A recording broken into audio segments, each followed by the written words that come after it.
Hi, Year 6. Hope you're okay. It's Mr. Mans here. I'm back to home learning. I'm sure you were very disappointed on Wednesday to find out we wouldn't come back to school.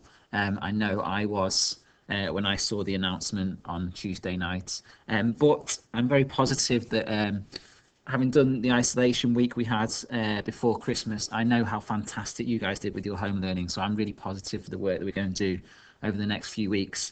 And we've got some really good projects for you to work on.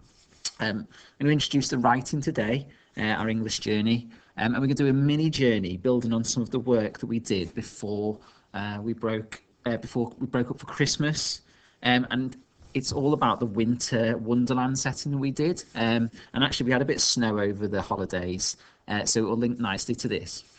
If you remember, before Christmas, we did the Winter Wonderland pieces, and they are all being stuck into your home learning books. I'm not sure whether you've got those yet, because they're just being created as I make this video. But what you're going to receive over the next day or two is a book that you can do all your work in. What we've done is we've photocopied your Winter Wonderland piece and stuck it in the front cover. Just to remind you of it, I'm going to read an example of one of the children's work of the setting description of a beautiful winter wonderland, and this reminds me of what it was like on the first day when it snowed over the holidays, and this is a stunning piece of writing. So it says, as each snowflake drifted onto the ground, dissolved into the crisp snow beneath my feet, while losing all pattern, shape and size, the rising winter sun woke me, and as I open my eyes I can see a white fairy tale world. Every building, every tree, every inch of ground is wrapped in a blanket of snow. Amazed, no, mesmerised by what is laid out before my eyes, I stand up.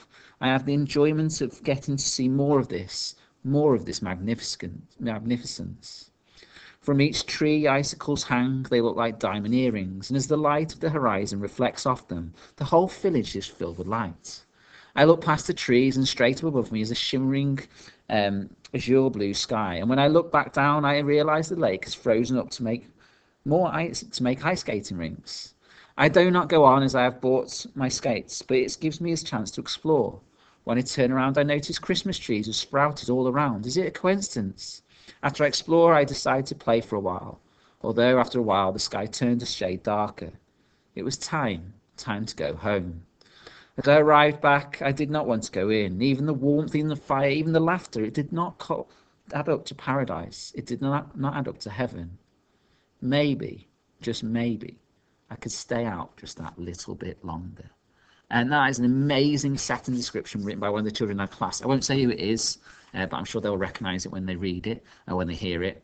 And what that setting description is, it's creating that beautiful winter setting.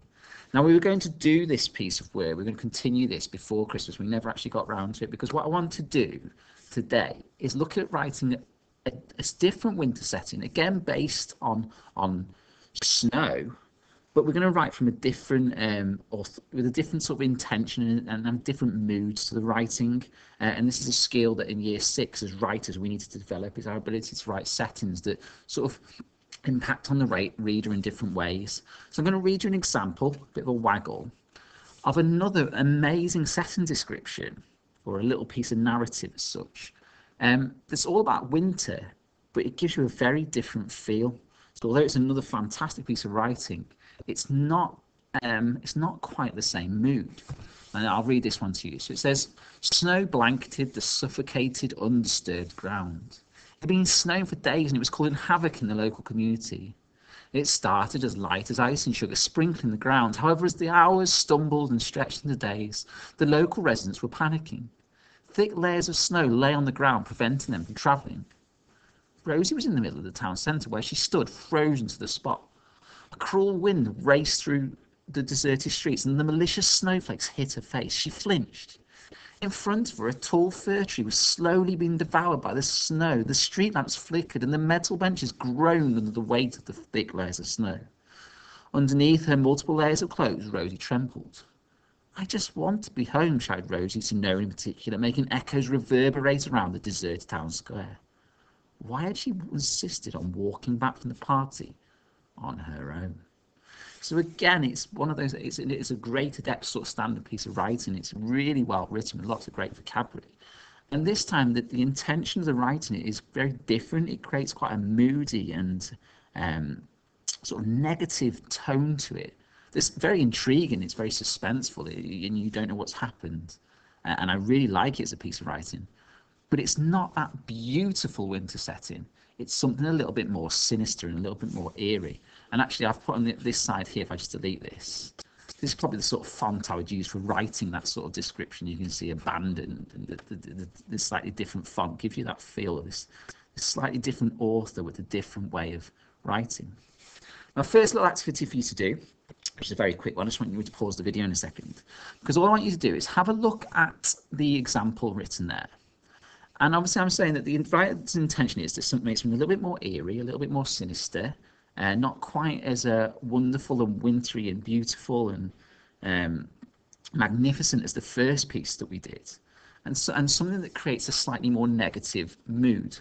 And what I like to do is look through the writing and pick out some examples of words or vocabulary that make this a very negative piece of writing. Okay, guys, just pause the video now. I'm sure you guys will think about that.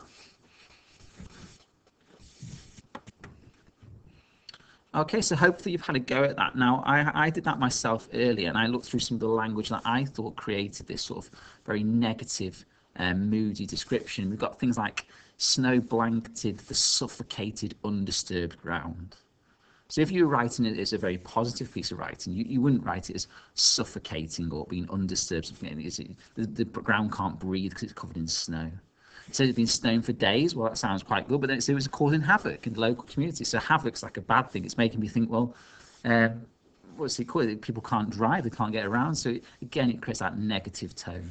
This is quite positive, this bit. This sort of thing we did in our first piece. It started as light as ice and sugar, sprinkling the ground. However, as the hours stumbled and stretched, very good verb choices there. So it's stumbled, stretched into days. The local residents were panicking. So straight away I know that this isn't a beautiful winter setting. This is something very different. Thick layers of snow lay on the ground. Instead of them being a beautiful white crystal clear layers of snow, it's preventing them from travelling. So it's stopping people from doing things. Rosie was in the middle of the town centre where she stood, frozen to spot. So this is our character. Okay. The wind, a cruel wind, a very purposeful choice of adjective there.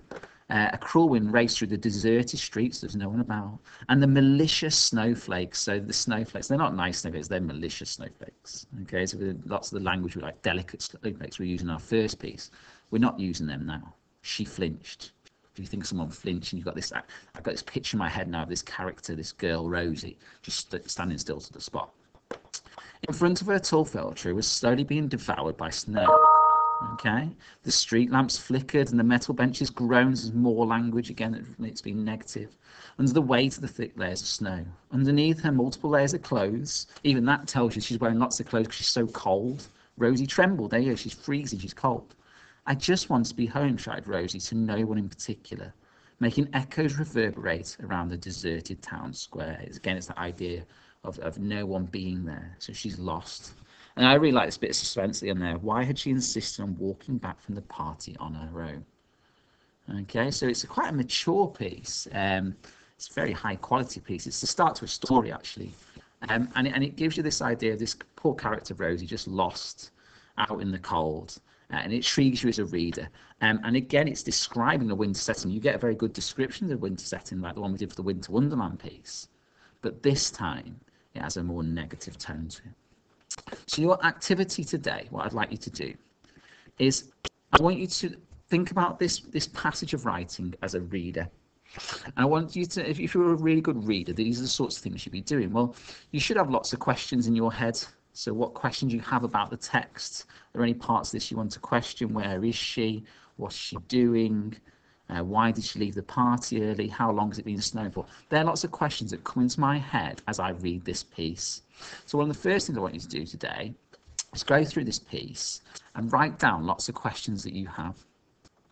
The next thing you do as a reader, to be a really good reader, is you make lots of predictions. So it says here, what do you think may happen? What do you think might have happened before this? So it gives you clues where she should be before she would have been at a party. But it says, why did she insist on walking back from the party on her own? So we can make a prediction about before, about what happened at that party. And we can also make a prediction about what's coming next. Okay?